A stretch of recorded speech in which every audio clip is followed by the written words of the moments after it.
देखिए साहब, आज जो है 18 मई 2021 है। तो 18 मई के साथ ही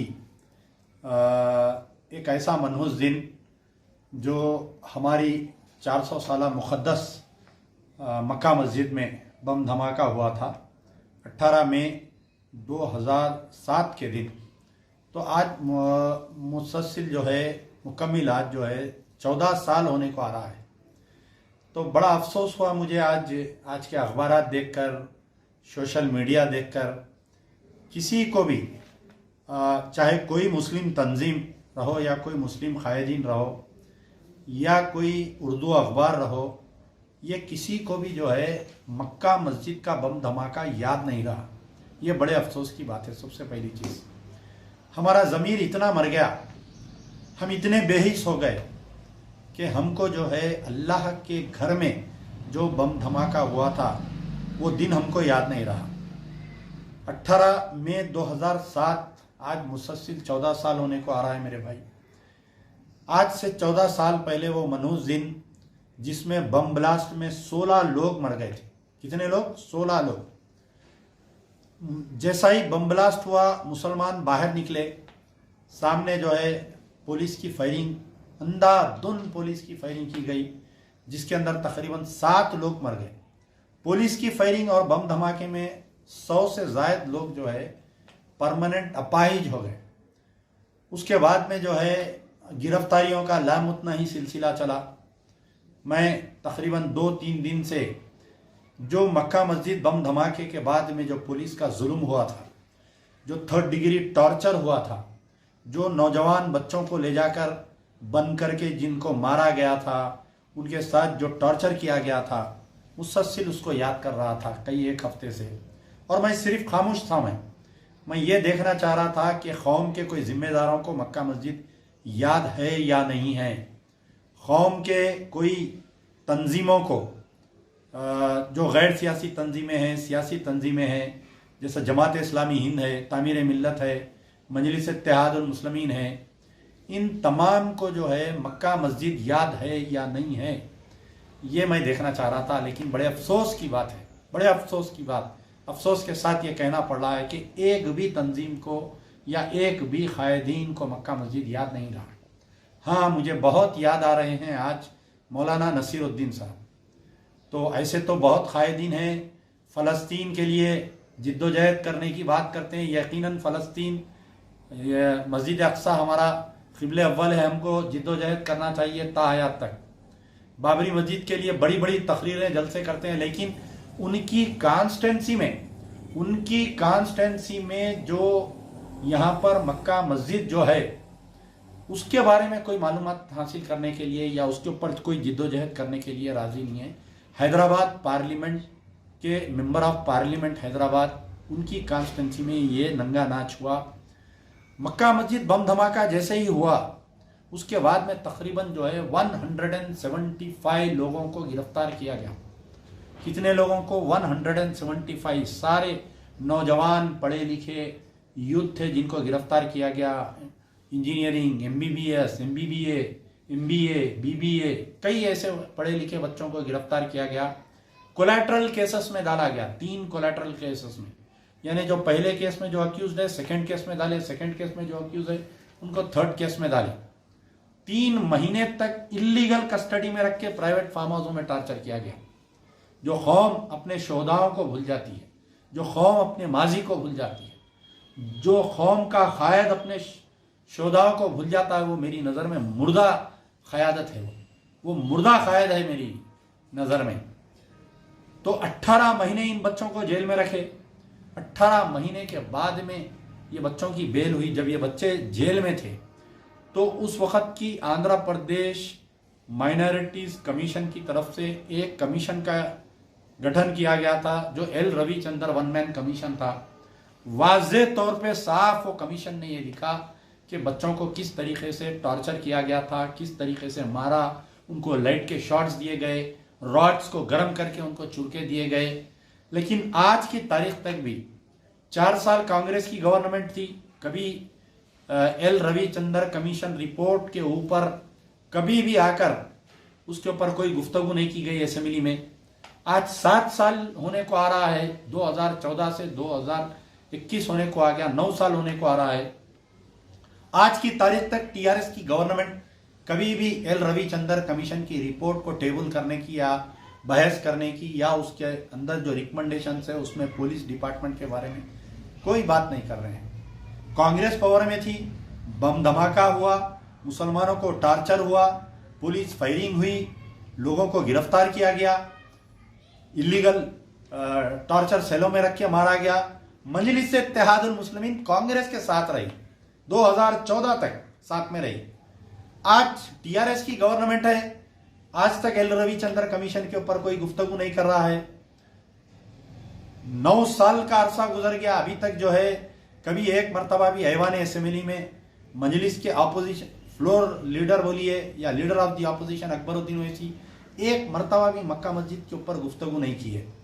साथ में जिस वक्त पे एल रविचंद्र कमीशन की रिपोर्ट तय की गई थी, एक जो है भास्कर राव कमीशन भी एक गठित किया गया था कि मक्का मस्जिद बम धमाके के पोस्ट जो फायरिंग हुई उसके ऊपर आज की तारीख तक भी भास्कर राव कमीशन की रिपोर्ट ऐवान असेंबली में नहीं रखी गई।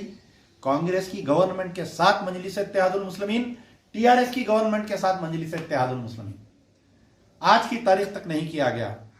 तो 5 साल कांग्रेस का, और ये इसकी जो तहकीकात थी मक्का मस्जिद बम ब्लास्ट की, सबसे पहले तो जो है कि सबसे पहले स्पेशल इन्वेस्टिगेशन टीम को दिया गया था, उसके बाद में जो है सीबीआई को दिए, फिर उसके बाद में एनआईए को दिए। जैसे ही बीजेपी की गवर्नमेंट आई, 2014 में बीजेपी की गवर्नमेंट आने के बाद में सिस्टमैटिकली इस केस को कमजोर किया गया। मजलिस की क़यादत दावा करती है कि हम हवाओं में बोझ सुनकर कह सकते हैं कि बारिश होने वाली है। लोग हमारे मुखालिफिन जो है मोटी मोटी बूंदों में भीग कर कहते हैं। तो मजलिस की वो हवाओं में बोझ सुनने की सलाहियत कहाँ पर गई थी, मैं ये पूछना चाह रहा हूँ।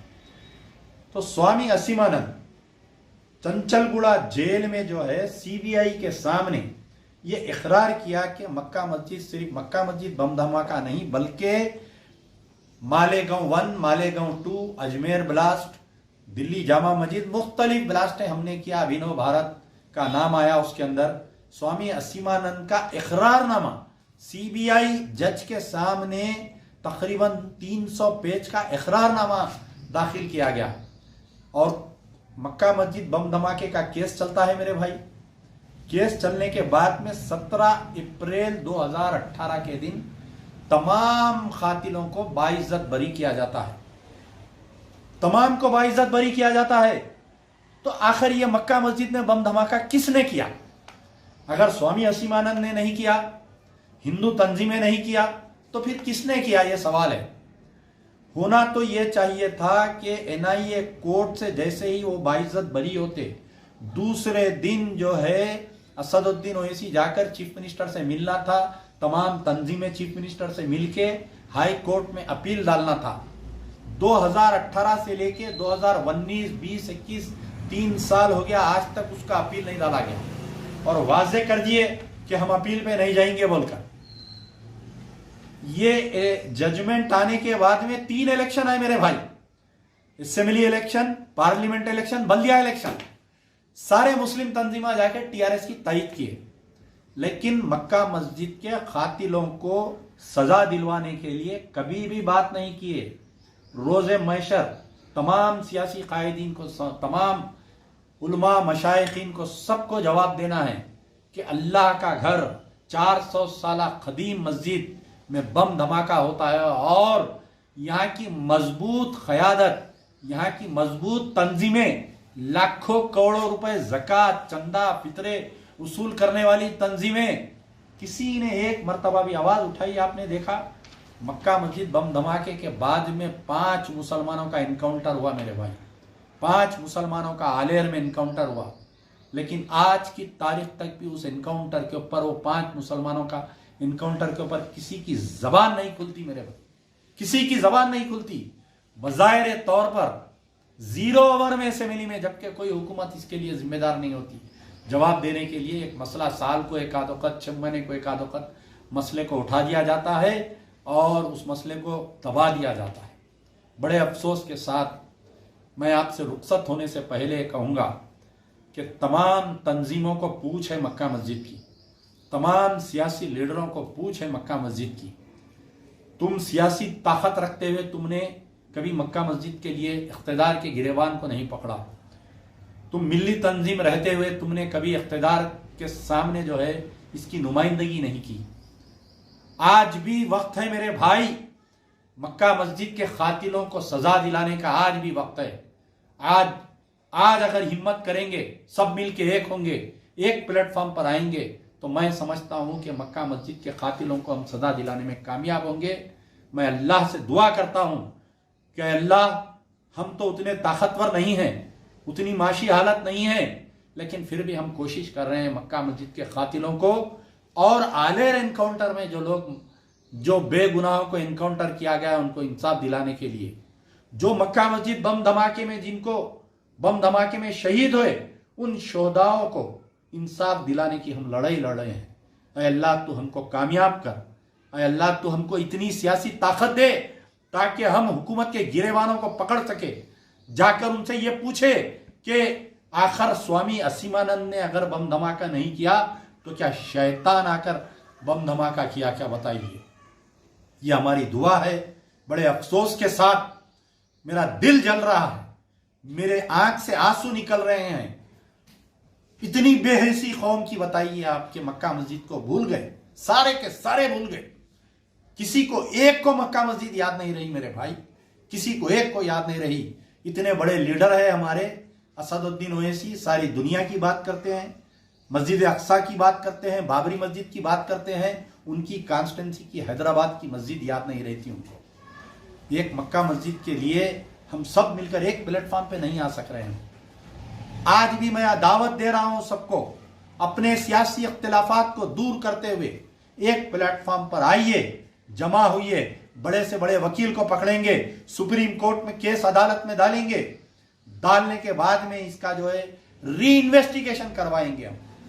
लेकिन किसी को हिम्मत नहीं है, किसी को दिलचस्पी नहीं है। बड़े अफसोस के साथ मैं कह रहा हूं कि अल्लाह से मेरी दुआ है कि अल्लाह ताला हमको इतनी ताकत दे, इतनी सियासी कुव्वत दे कि अल्लाह हम तेरे घर के लिए लड़ने के लिए दोबारा, यकीनन हम गुनाहगार है अल्लाह, हमसे जो हो सकता हम कर रहे हैं अल्लाह, हम गुनाहगार है अल्लाह, लेकिन जो कायदीन बिल्कुल ही तौर पर नहीं कर रहे हैं अल्लाह तू उनको देख।